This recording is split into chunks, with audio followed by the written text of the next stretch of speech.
Hello students, तत्वों का वर्गीकरण कंप्लीट किया अपन ने, आवर्त सारणी को डिस्कस किया था। अब इसके बाद में जो अपन आगे डिस्कस करने जा रहे हैं उसमें देखो, पहले अपन डिस्कस कर रहे हैं प्रमुख धातु अधातु क्रिया से जो यौगिक बनते हैं, धात्विक यौगिक, उनके जो जनरल उपयोग नाम पूछे जाते हैं उनको डिस्कस कर लेते हैं, फिर अपन बाद में रिएक्शन को डिस्कस करना शुरू करेंगे। तो अभी जो मैं डिस्कस कर रहा हूँ, प्रमुख धात्विक यौगिक।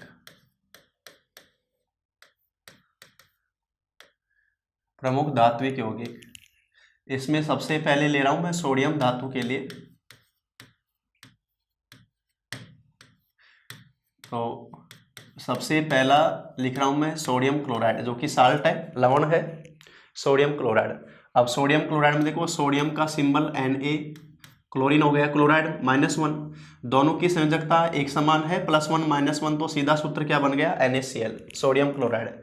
और इसका साधारण नाम है खाद्य नमक, इसको बोला जाता है फूड साल्ट, खाद्य नमक इसको बोलते हैं।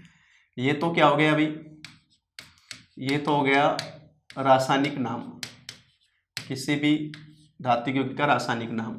ये हो गया रासायनिक सूत्र, रासायनिक सूत्र। और ये हो गया प्रचलित, या जिसको बोलेंगे अपन साधारण नाम। और फिर बात कर रहे हैं अपन प्रमुख उपयोग, दैनिक जीवन में इनके जो उपयोग हो जाते हैं, प्रमुख उपयोग जो बात करें अपन, तो प्रचलित नाम क्या है इसका, खाद्य नमक है, सोडियम क्लोराइड का। और इसके उपयोग, तो सोडियम क्लोराइड का जो उपयोग किया जाता है, मैं क्योंकि खाना बनाना वगैरह तो हम वैसे ही बता देंगे, निर्जलीकरण रोकना। निर्जलीकरण, डिहाइड्रेशन का मतलब है सोडियम की कमी। तो ORS जो अपन यूज करते हैं, तो निर्जलीकरण रोकना, डिहाइड्रेशन रोकना, और इसी आधार पर इसको अपन यूज करते हैं खाद्य परिरक्षण में, अचार मुरब्बे का परिरक्षण।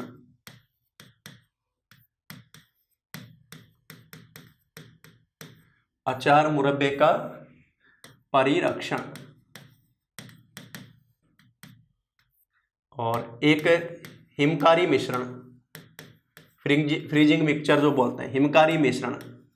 कुल्फी वाले को देखते हो ना, बर्फ में नमक का मिश्रण बना के रखता है हिमांक का अवनमन करने के लिए, ताकि जो क्रीम है वो देर तक जमी रहे।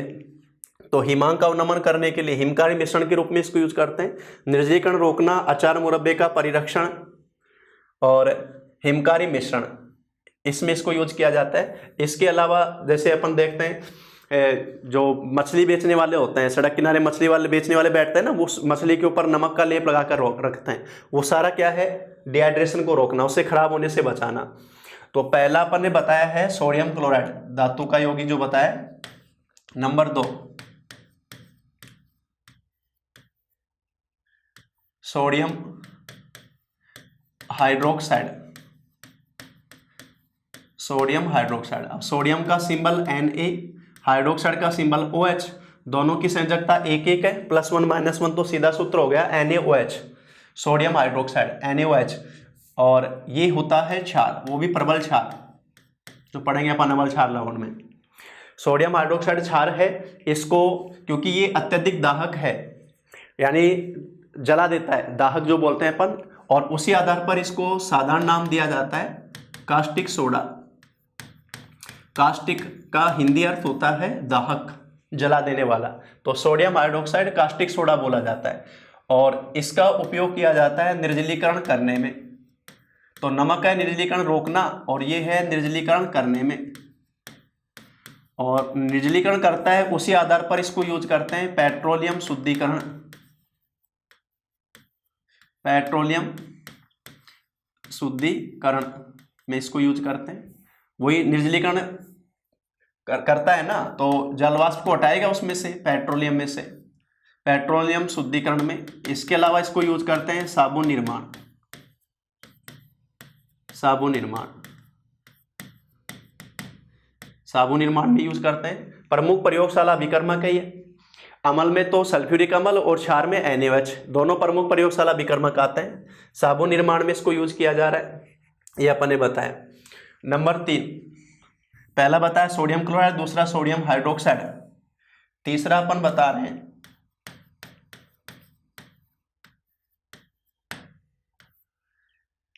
Sodium nitrate, sodium nitrate NaNO3, दोनों की संयोजकता वही +1 -1, सीधा सूत्र हो गया NaNO3। इसे बोला जाता है चिली साल्ट पीटर। क्या नाम देते हैं भाई? Chile saltpetre. और चिली साल्ट पीटर है सोडियम एस्क। क्या है भाई? सोडियम का एस्क है, यानी सोडियम भूपर्पटी में जिस रूप में पाया जा रहा है वो Chile saltpetre sodium nitrate, Chile saltpetre sodium का एस्क बोला जाता है। इसके अलावा और बात करें अपन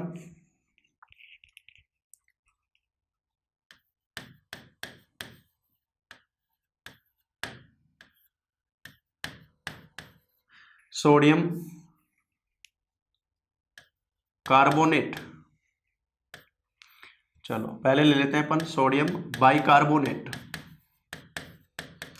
सोडियम बाइकार्बोनेट। अब सोडियम Na बाइकार्बोनेट का सिंबल बताया था अपन ने SCO3, +1 -1 संयोजकता, तो सीधा सूत्र हो गया NaCO3, सोडियम बाइकार्बोनेट या सोडियम हाइड्रोजन कार्बोनेट। और इसका नाम है baking soda, baking soda.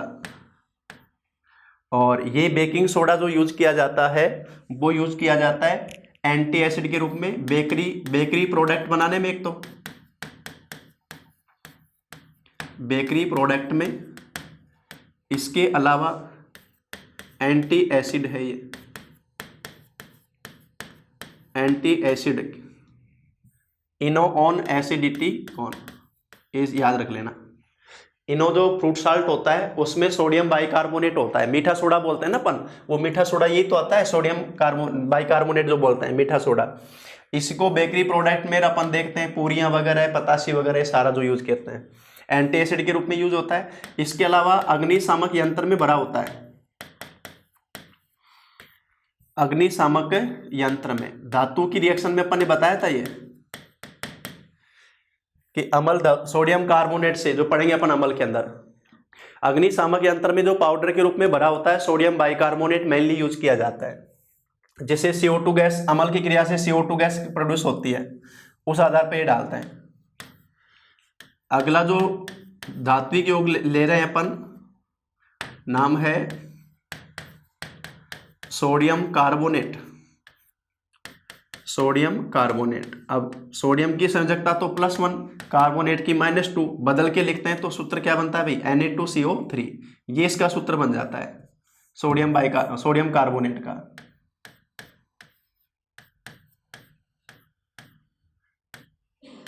Sodium carbonate का Na2CO3। और सोडियम कार्बोनेट से एक अपन पढ़ते हैं धावन सोडा, वॉशिंग सोडा। धावन सोडे का सूत्र पूछेगा तो आप लिखोगे Na2CO3 10H2O। ध्यान दो, सोडियम कार्बोनेट सीधा सूत्र पूछता है तो ये आएगा, धावन सोडे का सूत्र पूछेगा तो ये न लिखकर साथ में ये लिखोगे 10H2O। यानी सोडियम कार्बोनेट के एक क्रिस्टल के साथ में जल के 10 अणु क्रिस्टलीकृत जल के रूप में पाए जाते हैं। ये जो अणु लिखे जाते हैं जल के, इनको बोला जाता है क्रिस्टलीकृत जल। क्रिस्टल में जल के कितने अणु मौजूद हैं? तो सोडियम कार्बोनेट के एक अणु के साथ में जल के 10 अणु, वो धावन सोडा बोलते हैं, वॉशिंग सोडा। ये बोलते हैं निर्जल सोडा, सोडियम कार्बोनेट। और धावन सोडा का यूज किया जाता है कठोर जल, कठोर जल, हार्ड वाटर उसको बोलते हैं, जो जिसमें साबुन झाग नहीं देता है। तो कठोर जल के मृदुकरण में इसको यूज करते हैं, यानी उसकी कठोरता दूर करने में,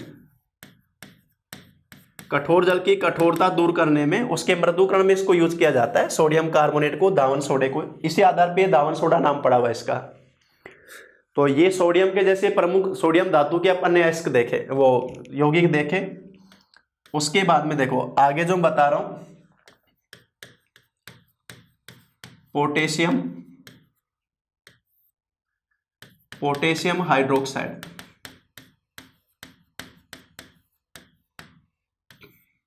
पोटेशियम हाइड्रोक्साइड।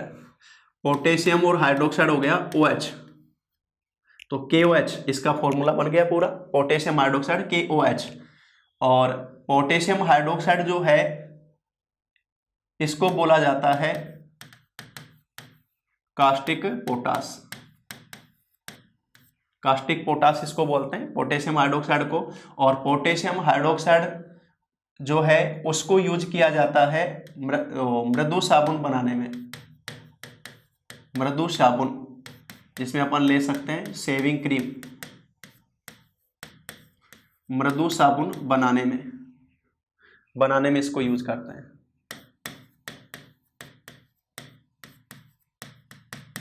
KOH को मृदु साबुन बनाने में यूज किया जाता है पोटेशियम हाइड्रोक्साइड। इसके अलावा अगला जो अपन ले रहे हैं पोटेशियम नाइट्रेट। पोटेशियम नाइट्रेट का सूत्र लिखा जाता है KNO3 और इसे बोलते हैं नाइटर, हिंदी में बोलते हैं सोडा। और इसको यूज किया जाता है बारूद, एक्सप्लोसिव, बारूद बनाने में। देखो बारूद मिश्रण है और बारूद जो मिश्रण है ना उसमें क्या क्या पाया जाता है, soda plus sulphur plus charcoal, इन तीनों का मिश्रण है बारूद। इन तीनों का मिश्रण है वो बारूद है। तो potassium nitrate KNO3 nitrous soda इसको बोला जाता है और इस रूप में इसको यूज किया जाता है एक्सप्लोसिव बनाने में। इसके अलावा जो भी बारूद बनाने में काम आएगा वो फर्टिलाइजर में काम आएगा, उर्वरक में। देखो ज्यादा सांद्रित मात्रा में तो एक्सप्लोसिव, कम सांद्रित मात्रा में उसको यूज करते हैं उर्वरक के रूप में। जितना भी विस्फोटक है वही सारा उर्वरक के रूप में यूज होता है। तो पोटेशियम नाइट्रेट सोडा जो अपन ने बताया, पोटेशियम का साल्ट जो बताया अपन ने, पोटेशियम हाइड्रोक्साइड, पोटेशियम नाइट्रेट। इसके बाद में देखो पोटेशियम सल्फेट।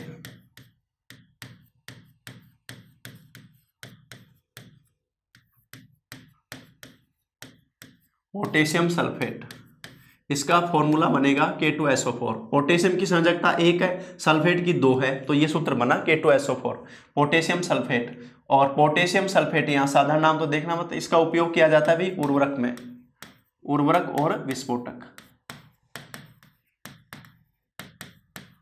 उर्वरक व विस्फोटक में इसको यूज करते हैं पोटेशियम सल्फेट को।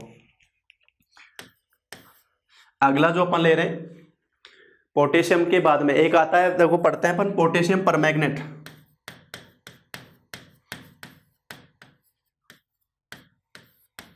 पोटेशियम परमैंगनेट ये आता है भी KMnO4। मैग्नेट आता है -2, परमैंगनेट आता है -1, तो KMnO4 पोटेशियम परमैंगनेट, जिसका साधारण नाम है लाल दवा। और ये है एंटीसेप्टिक, एंटीसेप्टिक तो घाव धोना,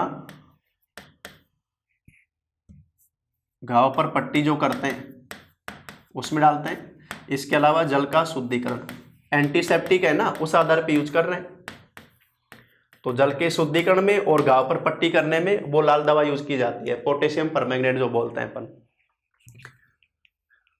इसके बाद में अगला जो ले रहे हैं अपन, जैसे यहाँ पर अपन ने लिया सोडियम और पोटेशियम, प्रथम क्षार धातु में जो मेन आती है, पोटेशियम और सोडियम के जो साल्ट बनाए, जो यौगिक बनाए जाते हैं। उसके बाद में अपन ले रहे हैं देखो द्वितीय वर्ग में मैग्नीशियम हाइड्रोक्साइड,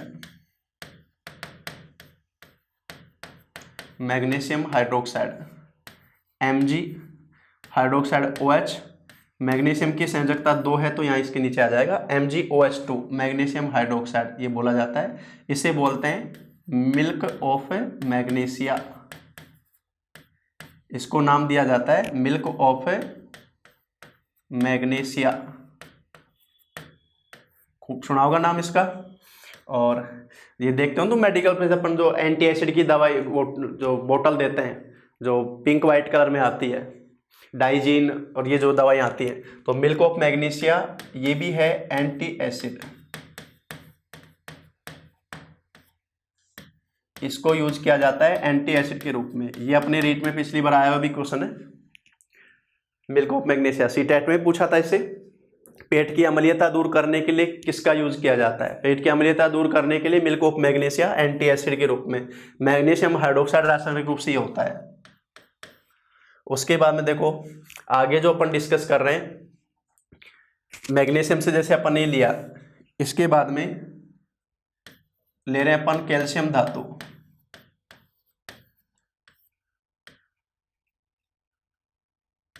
कैल्शियम सबसे पहले ले रहा हूं calcium chloride, calcium Ca, chloride Cl minus होगा तो Ca की +2 है तो संयोजकता ये इधर आ जाएगी CaCl2, ये इसका फॉर्मूला हो गया। भाई Ca की संयोजकता क्या होती है +2, क्लोरीन की -1, बदल के लिखेंगे तो सूत्र क्या बनेगा, तो ये हो जाएगा CaCl2, ये हो गया कैल्शियम क्लोराइड। और इससे बनाया जाता है कैल्शियम क्लोराइड जो है उससे निर्माण किया जाता है, इसका जो उपयोग किया जाता है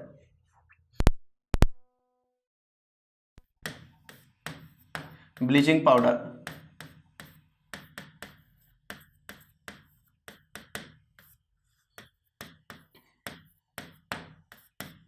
विरंजक चूर्ण निर्माण में।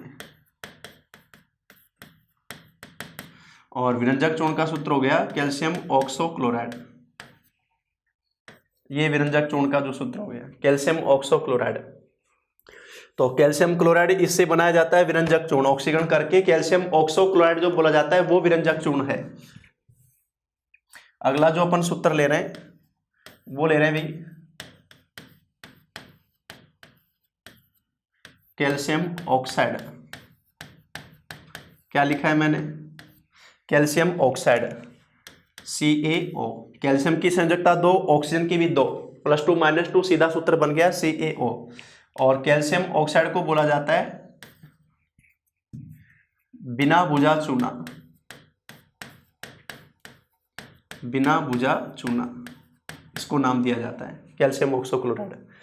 और इसका यूज किया जाता है भवन निर्माण व भुजे चूने के निर्माण में। सफेदी पाउडर निर्माण में, कड़ी बोलते हैं ना सामान्य भाषा में, कड़ी बोलते हैं इसको, कैल्शियम ऑक्साइड। अब अगला जो मैं लिख रहा हूं वो लिख रहा हूं calcium hydroxide, calcium hydroxide. Calcium oxide के बाद में जो लिख रहा हूं कैल्शियम हाइड्रोक्साइड। अब कैल्शियम Ca हाइड्रोक्साइड OH, उसके नीचे लगा दिया अपन ने संयोजकता 2 कैल्शियम वाली, कैल्शियम हाइड्रोक्साइड। इसको बोलते हैं भुजा हुआ चूना, भुजा हुआ चूना वो बोलते हैं कैल्शियम हाइड्रोक्साइड। एक बार अभी रिएक्शन से समझा दूंगा तीनों नाम जो आएंगे। और इसको यूज करते हैं व्हाइट वाश में, सफेदी करने में इसको यूज करते हैं। व्हाइट वाश में जो यूज किया जाता है वो आता है कैल्शियम हाइड्रोक्साइड। तो भुजा हुआ चूना और बिना भुजा चूना, भुजा हुआ चूना। अगला जो मैं लिख रहा हूं वो लिख रहा हूं भाई कैल्शियम कार्बोनेट। क्या लिखा है मैंने, कैल्शियम कार्बोनेट, कैल्शियम और कार्बोनेट। इसकी संयोजकता भी 2 है, इसकी भी 2 है, सीधा सूत्र बन गया CaCO3। इसको बोलते हैं चूना पत्थर, लाइमस्टोन, ये बोला जाता है चूना पत्थर, लाइमस्टोन इसको बोलते हैं चूना पत्थर। और ये यही है मार्बल पत्थर जो है वो यही होता है रासायनिक रूप से, ठीक है। यही चूना पत्थर कहलाता है, ये मार्बल पत्थर यही बोला जाता है। इसके अलावा मोती पर्ल जो होते हैं, जो कि खोल होते हैं, जो मोलस्का जंतुओं के शरीर पर खोल पाया जाता है कैल्शियम कार्बोनेट का। अंडों पर सफेद कवच, अंडों का जो सफेद कवच होता है वो भी कैल्शियम कार्बोनेट का ही होता है। अंडों का जो सफेद कवच है वो भी क्या है, भी कैल्शियम कार्बोनेट है। तो यही चूना पत्थर, मार्बल पत्थर, मोती, अंडों का सफेद कवच, ये सारा क्या है, भी कैल्शियम कार्बोनेट है। खड़िया, खड़िया जिसे अपन बोलते हैं चौक, लिखने के लिए यूज करते हैं ना बोर्ड पे, वो चौक, वो भी क्या है, भी कैल्शियम कार्बोनेट है। बर्ता बोलते थे अपन, बर्ती जो बोलते थे लिखते हैं स्लेट पर, वो सब क्या है, कैल्शियम कार्बोनेट है। अब एक बार समझो, देखो कैल्शियम जो कार्बोनेट है ना, जब उसको गर्म किया जाता है, भट्टे जो होता है ना भट्टे, उनमें ये लाया जाता है कैल्शियम कार्बोनेट चूना पत्थर, इसको गर्म करते हैं, वायु की अनुपस्थिति में गर्म करते हैं, तो ये होता है ताप अपघटन। गर्म करने से इसका जो अपघटन होता है, ताप अपघटन या उसमें अपघटन बोलेंगे। गर्म करने से कैल्शियम ऑक्साइड और CO2 उत्सर्जित, CO2 गैस का निकलना, और कैल्शियम ऑक्साइड जो है वो बनता है, इसको अपन बोलते हैं सामान्य भाषा में क्या बोलते हैं इसको भी, इसको बोला जाता है कड़ी। ये हो गया बिना बुझा चूना। अब ये जो कैल्शियम ऑक्साइड है, इसको अपन जब जल में डालते हैं, कैल्शियम ऑक्साइड कड़ी को जब अपन जल के अंदर डालते हैं, जल में डालते ही ये उसमें घुल जाती है और फिर बन जाता है कैल्शियम हाइड्रोक्साइड। क्या बन जाता है भी, कैल्शियम हाइड्रोक्साइड। और हाइड्रोजन गैस जो इसमें निकलती है वो है ऊष्माक्षेपी अभिक्रिया। कैल्शियम हाइड्रोक्साइड जो बना, ये तो कड़ी, ये बन गया बुझा हुआ चूना, ये बन गया सफेदी जिसको अपन बोलते हैं, व्हाइट वॉश करने में यूज करते हैं इसको, कैल्शियम हाइड्रोक्साइड को।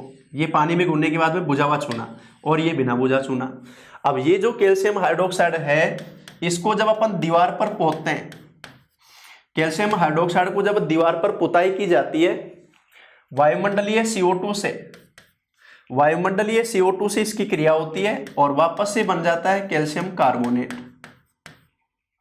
और ये कैल्शियम कार्बोनेट बनता है ना, ये बनती है चमक,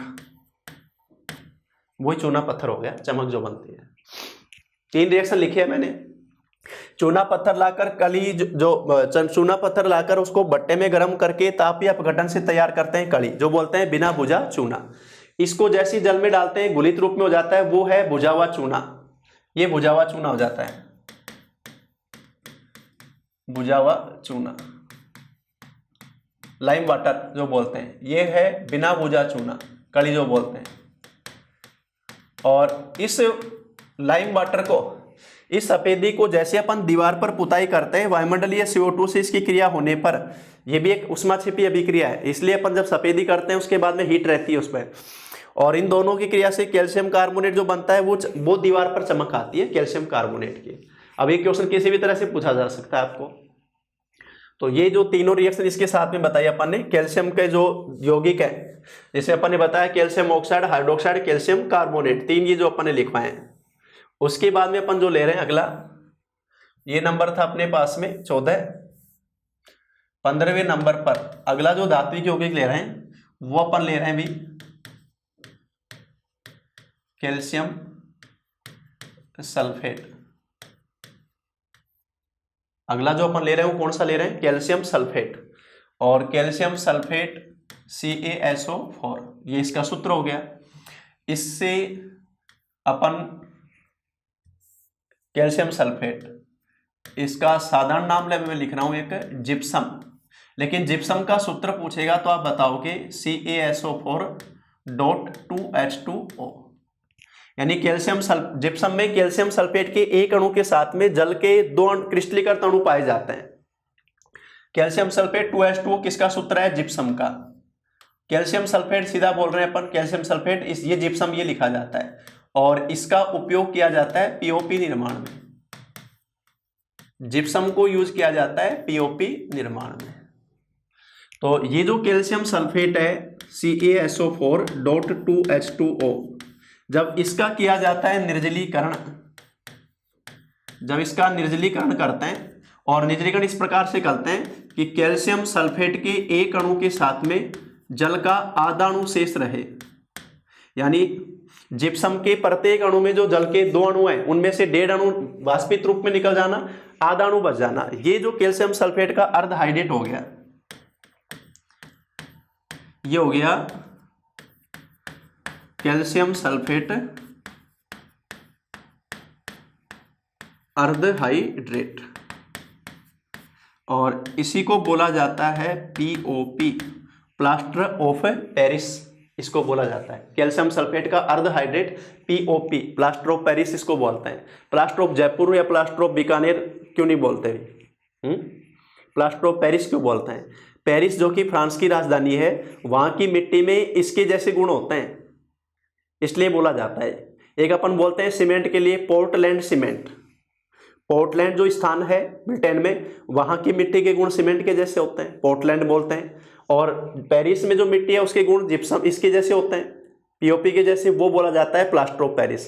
तो plaster of Paris calcium sulphate का अर्ध हाइड्रेट, और यही सूत्र इस तरह से भी लिखा जा सकता है, कैल्शियम सल्फेट के 2 अणु और जल का 1 अणु। बात तो वही हो गई, 1 के साथ आता तो 2 के साथ 1 हो गया, तो दोनों तरह से लिखा हुआ सकता है सूत्र, इस तरह से ये तैयार करते हैं।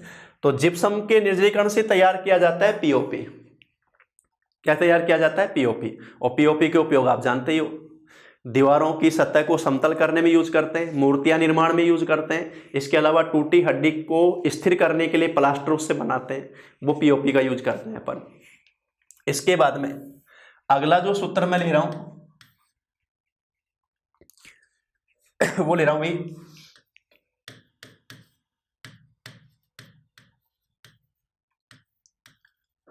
Calcium phosphate. कैल्शियम और फॉस्फेट ये लिख लिया। कैल्शियम की संयोजकता 2 है तो वो फॉस्फेट के नीचे, फॉस्फेट की 3 है तो वो कैल्शियम के नीचे। ये कैल्शियम फॉस्फेट आ गया। इसका साधारण एक नाम दिया जाता है इनेमल।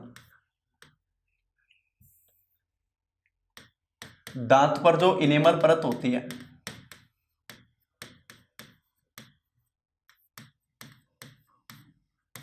और हड्डियों का प्रमुख लवण है ये कैल्शियम फॉस्फेट। तो दांत पर जो अपन ने इनेमल परत पड़ी थी, कठोर सफेद परत, जंतुओं के शरीर का सबसे कठोर पदार्थ, रासायनिक रूप से क्या होता है? वो कैल्शियम फॉस्फेट होता है। ध्यान रखना क्या होता है अभी? Calcium phosphate.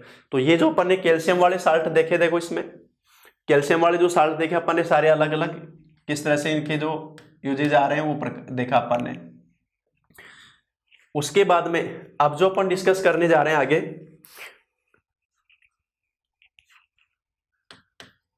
ध्यान देना, मैं लिखवा रहा हूं, एक तो लिख रहा हूं silver nitrate.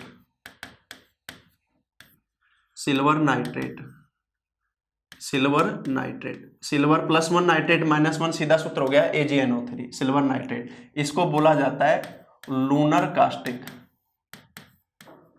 Lunar caustic, lunar caustic का मतलब हुआ, कास्टिक अपन ने बताया था दाहक, लूनर का मतलब होता है हल्का दाहक। यानी वो जो अपन ने बताया था NaOH कास्टिक सोडा, वो तो डालते ही वो पूरा जला देता है त्वचा को, इसको डालते हैं तो निशान छोड़ता है लेकिन जलाता नहीं है, लूनर कास्टिक। और इसे यूज किया जाता है अमिट स्याही, और अमिट स्याही के आधार पर ही इसे यूज करते हैं अपन वोटिंग इंक, जो बोलते हैं वोटिंग इंक। इसके अलावा परमानेंट मार्कर, परमानेंट मार्कर जो आ गया वो सिल्वर नाइट्रेट जो यूज करते हैं।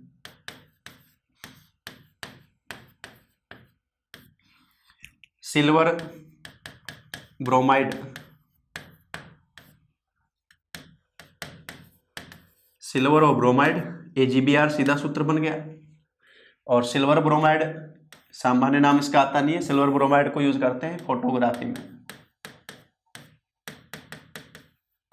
फोटोग्राफी में इसके अलावा दर्पण पर जो रजत लेप होता है, रजत लेप बनाने में भी इसको यूज करते हैं। फोटोग्राफी में सिल्वर नाइट्रेट भी यूज होता है, दोनों ही यूज आते हैं, सिल्वर नाइट्रेट भी सिल्वर ब्रोमाइड भी। इसके बाद में मैं जो बता रहा हूं वो बता रहा हूं आपको सिल्वर आयोडाइड।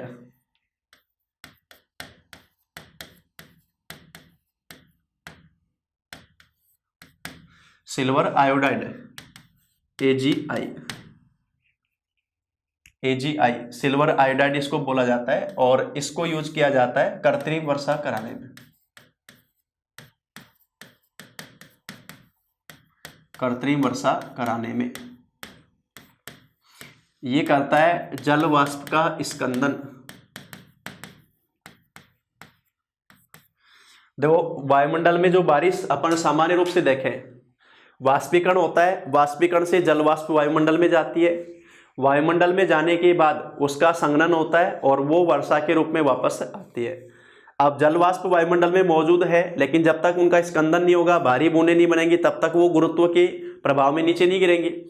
तो कृत्रिम वर्षा कराने से मतलब क्या है, वायुमंडल में ले जाकर सिल्वर आयोडाइड का छिड़काव किया जाता है, उससे वायुमंडल में जो जल वाष्प नमी मौजूद है वो स्कंदित होकर भारी बूंदों के रूप में फिर बारिश के रूप में आ जाती है। कृत्रिम वर्षा का मतलब आप ये मत समझना कि ऊपर हेलीकॉप्टर से ले जाकर पानी छिड़क देंगे जैसे मूवी वगैरह में करते हैं, ऐसा नहीं। तो ये जो कृत्रिम वर्षा यूज कराने में यूज करते हैं सिल्वर आयोडाइड AgI जो यूज किया जाता है। इसके बाद में और जो अपन ले रहे हैं, देखो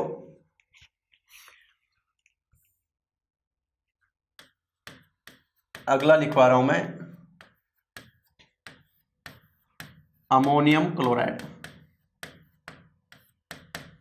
अमोनियम क्लोराइड, अमोनियम आयन को दिखाया था अपन ने मिश्र मूलक NH4+ और Cl- सीधा सूत्र हो गया NH4Cl।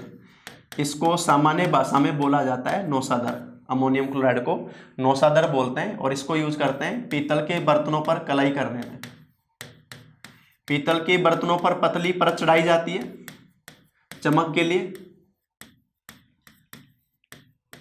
तो पीतल के बर्तनों पर जो कलाई की जाती है वो किसकी की जाती है, अभी नौसादर की, अमोनियम क्लोराइड की जाती है, वो इसकी जो परत रहती है। तो इसको सामान्य भाषा में नौसादर बोलते हैं, अमोनियम क्लोराइड जो बोला जाता है। इसके बाद में अगला जो अपन सूत्र ले रहे हैं वो ले रहे हैं भी डबल साल्ट ले रहे हैं अपन।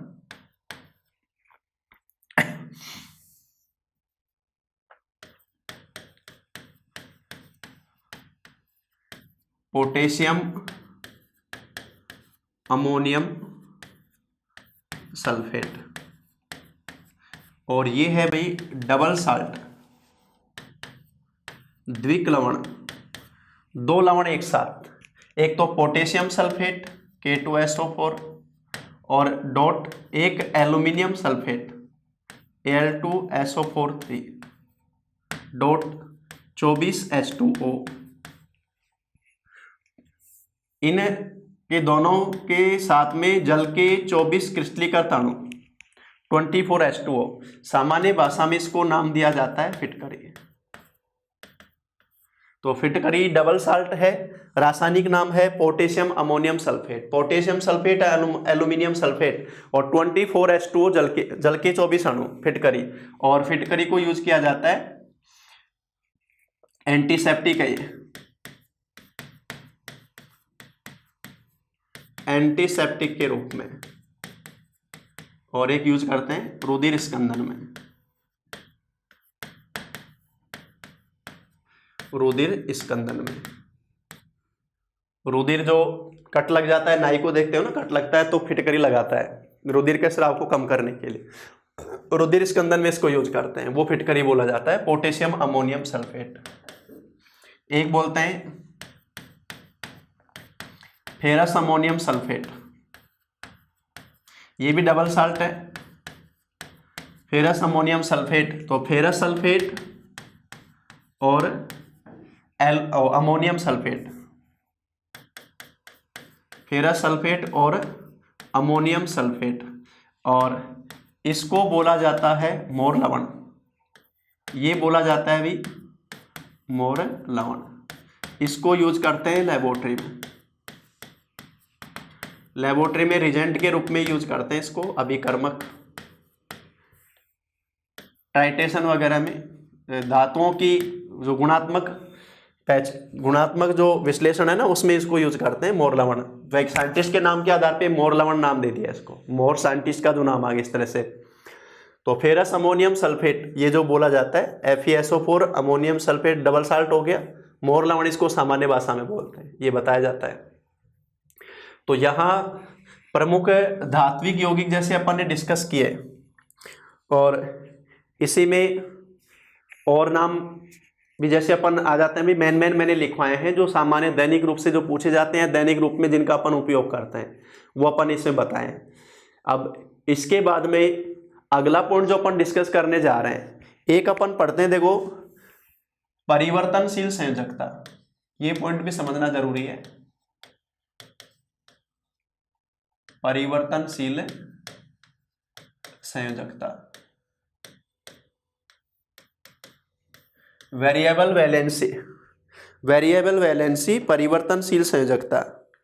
परिवर्तनशील संयोजकता में यानी कुछ तत्व ऐसे हैं जो एक से अधिक संयोजकता दर्शाते हैं। अब परिवर्तनशील संयोजकता में दो अनुलग्न लिए जाते हैं,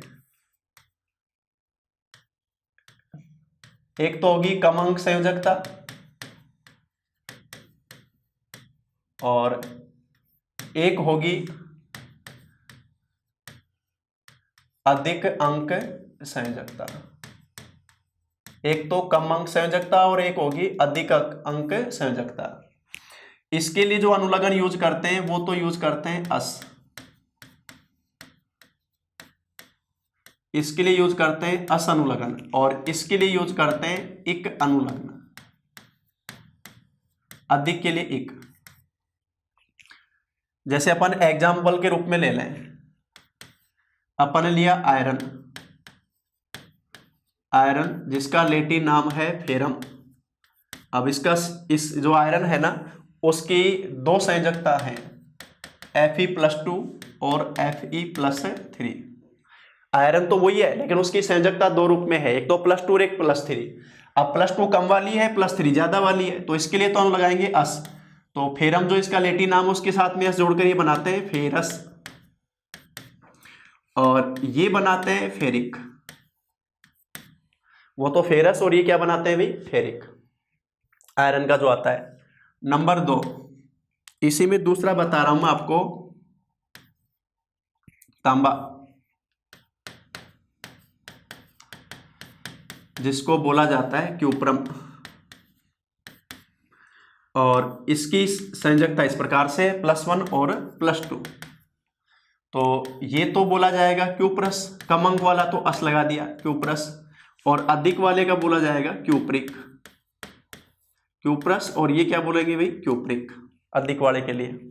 अब यहाँ कई बच्चों स्टूडेंट के दिमाग में ये रहता है कि यही फिक्स हो जाती है, +2 के लिए अस, +3 के लिए इक। ऐसा नहीं है, किसी भी तत्व की संयोजकता एक से अधिक है, 2 है, तो ऐसी स्थिति में उसकी कम वाली अस और ज्यादा वाली इक। जैसे आयरन की कम वाली 2 है, अस और 3 ज्यादा है, इक हो गया। कॉपर में कम वाली 1 है, ज्यादा वाली 2 है, तो वो अस ये हुआ और ये इसका इक ये हुआ। इस तरह से स्थिति आ जाती है। और ले रहे हैं अपन इसी में अगला एग्जाम्पल, जैसे ले रहे हैं अपन टिन, टिन को बोला जाता है स्टेनम और स्टेनम का सिंबल आता है Sn। इसकी संयोजकता +2 और +4 आती है। अब +2 तो कम वाली हो गई, +4 ज्यादा वाली हो गई, तो ये तो बोला जाएगा स्टेनस और ये बोला जाएगा स्टेनिक। समझ रहे हो, कम वाला अस हो गया, ज्यादा वाला क्या हो गया, इक हो गया। इसी प्रकार से मैग्नीज, जिसका सिंबल होता है Mn की भी ये स्थिति आती है, +2 और +4। तो Mn+2 तो होता है मैग्नस और Mn+4 होता है मैग्निक, ये स्थिति आती है। तो ये जो परिवर्तनशील संयोजकता बताते हैं अपन, वो जो परिवर्तनशील संयोजकता है ना, वो स्थिति इसमें आती है कि कम वाले के लिए अस और ज्यादा के लिए क्या यूज करते हैं भाई, इक। ये जो अनुलग्न लगाकर फिर इनके नाम बनाए जाते हैं। अब जैसे आपके पास में अपन एग्जांपल लें, उदाहरण नंबर 1 में लिख रहा हूं,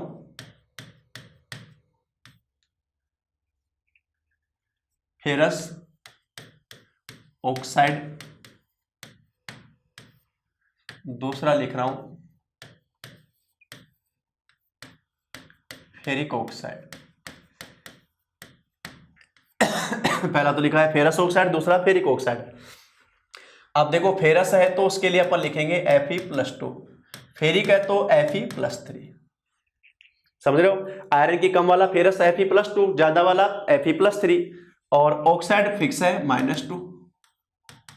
अब बताओ ये फॉर्मूला बनेगा तो क्या बनेगा अपने पास में, दो दो का सिंप्लीफिकेशन करेंगे तो एक एक हो गया, तो ये फॉर्मूला तो बन गया FeO, और ये फॉर्मूला बदल के लिखेंगे क्योंकि ये सिंप्लीफिकेशन है इसका, तो Fe2 और O3। तो अब है तो दोनों यौगिक हैं तो समान प्रकार के परमाणुओं से, लेकिन उनकी वेरिएबल वैलेंसी की वजह से सूत्र अलग अलग हो गए। तो एक हो गया फेरस ऑक्साइड और एक हो गया अपने पास में फेरिक ऑक्साइड। फेरस लिखा अपन ने FeO और Fe2O3 हो गया फेरिक। तीसरा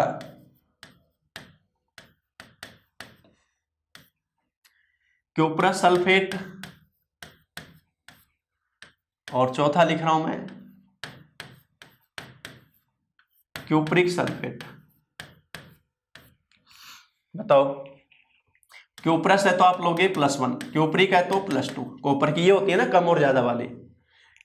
सल्फेट SO4 -2, SO4 -2, तो ये तो फॉर्मूला बना Cu2SO4 और ये फॉर्मूला बन गया CuSO4, सीधा दो दो कैंसिल हो गया, CuSO4, ये क्यूप्रिक सल्फेट हो गया।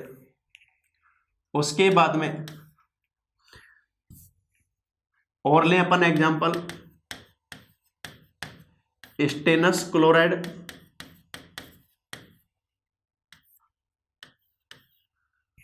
स्टेनस क्लोराइड, और एक ले रहा हूं मैं Stenik chloride. Stannous chloride SN+2 लेना पड़ेगा, स्टेनिक है तो SN+4 लेना पड़ेगा। क्लोराइड Cl- है, Cl- है, ये सूत्र तो बन गया SnCl2 और ये सूत्र बन गया SnCl4। तो स्टेनस और स्टेनिक है तो एक ही तत्व के परमाणु, अलग अलग संयोजकता के आधार पर ये सूत्र बन गए। तो परिवर्तनशील संयोजकता के आधार पर जो सूत्र बनते हैं वो एक ही तत्व के परमाणु की परिवर्तनशील संयोजकता, उसके आधार पर ये नाम भी आ जाते हैं। अब इसी में से मैं 3 फॉर्मूले आपको लिखवा रहा हूं। इससे पहले जो अपन ने बताए थे, इससे पहले जो अपन ने लास्ट डिस्कशन किया था सूत्रों में, धात्विक सूत्रों में 22 पे ferrous ammonium sulphate double salt के 2 एग्जाम्पल लिखवाए थे मैंने। अब यहां पर मैं 23 सूत्र लिख रहा हूं, देखो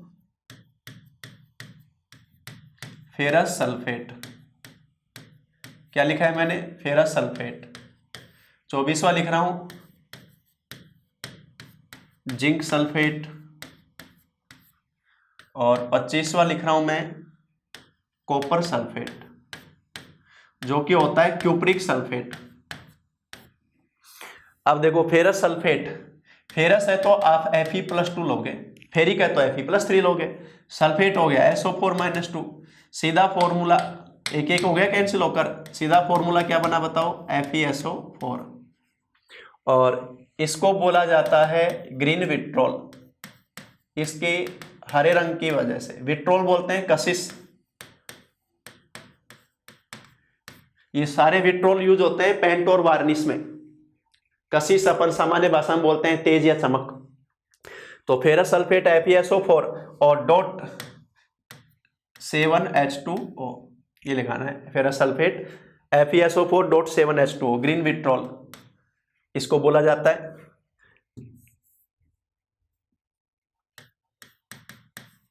ग्रीन विट्रोल।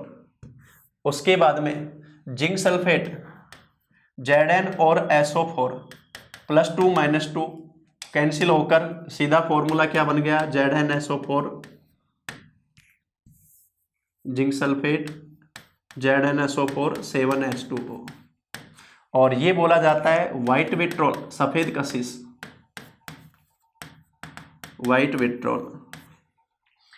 और कॉपर सल्फेट Cu+2 SO4 -2, ये आ गया CuSO4 5H2O, और ये बनता है ब्लू विट्रोल, इसे बोला जाता है ब्लू विट्रोल, नीला कशिश।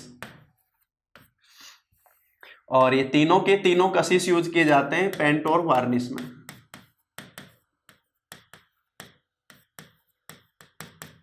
पेंट वार्निश में इनको यूज करते हैं। तो ये जो अपन ने बताए तीनों सूत्र भाई, फेरस सल्फेट, जिंक सल्फेट और कॉपर सल्फेट, 3 नाम जो अपन ने लिए थे। तो इसमें परिवर्तनशील संयोजकता के आधार पर मैंने ये बताया था नाम, परिवर्तनशील संयोजक में ये 3 सूत्र अपन ने और बताए। एक देखो जो अपन पढ़ते हैं ऑक्साइड, ऑक्साइड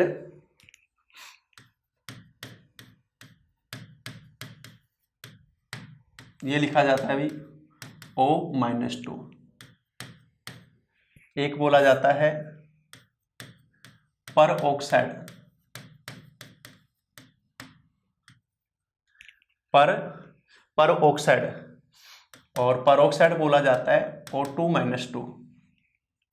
क्या लिखा मैंने? पर ऑक्साइड O2-2, और एक बोला जाता है सुपर ऑक्साइड। एक तो लिखा मैंने ऑक्साइड, एक लिखा है मैंने परऑक्साइड, और एक लिख रहा हूं मैं सुपर ऑक्साइड। सुपर ऑक्साइड जो अपन ने लिखा, और सुपर ऑक्साइड जो लिखा जाता है वो लिखा जाता है अभी O2-1। अब देखो यहां पर पहला जो लिखा अपन ने ऑक्साइड, ऑक्साइड में लिखा अपन ने O-2। जैसे आपसे यहीं पर मैं एग्जांपल ले लेता हूं कि अगर आपसे फॉर्मूला पूछा जाए सोडियम ऑक्साइड, सोडियम ऑक्साइड, तो ऐसी स्थिति में सोडियम और ऑक्साइड तो Na+1 और ऑक्साइड -2, तो सूत्र क्या बन गया बताओ? Na2O। ये 2 इसके नीचे, एक इसके नीचे, ये तो हो गया सोडियम ऑक्साइड। अब यही आ जाए कि सोडियम परऑक्साइड, समझ रहे हो? सोडियम परऑक्साइड, ऐसी स्थिति में सोडियम और परऑक्साइड जो अपन ने लिखा वो क्या लिखा है? O2-2। इसकी संयोजकता तो +1, इसकी -2। अब बदल के लिखेंगे तो क्या बनेगा बताओ? ये Na2O2, ये क्या हो गया? Sodium peroxide, Na2O2 sodium peroxide, और एक सोडियम सुपर ऑक्साइड,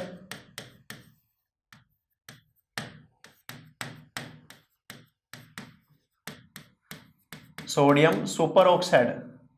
और ऐसी स्थिति में देखो Na+ और सुपर ऑक्साइड के लिए क्या लिखा अपन ने? O2-1। तो अब फॉर्मूला क्या बना? NaO2। तो ये जो लिखा जाता है अपने पास में, ये 3 तरह से बताया मैंने, ऑक्साइड, परऑक्साइड और सुपर ऑक्साइड। ये तीनों भी ध्यान रखना, जैसा आएगा उसी आधार पे आपको यूज करना है। ऑक्साइड है तो O-2, परऑक्साइड लिखा जाता है तो O2-2, और सुपर ऑक्साइड लिखा जाता है तो O2-1। इस तरह से नाम देने हैं तीनों को, ये दिखाने हैं सूत्र बनाकर, इस तरह से बनाते हैं। तो अपन ने धातु अधातुओं का वर्गीकरण पूरा, और साथ में आवर्त सारणी और फिर उनसे बनने वाले यौगिक जो है प्रमुख, वो सारे सूत्र अपन ने पढ़े। अगली क्लास में अपन डिस्कशन करेंगे रासायनिक अभिक्रिया, रासायनिक अभिक्रिया के बारे में, वो डिस्कस करेंगे अपन अगली क्लास।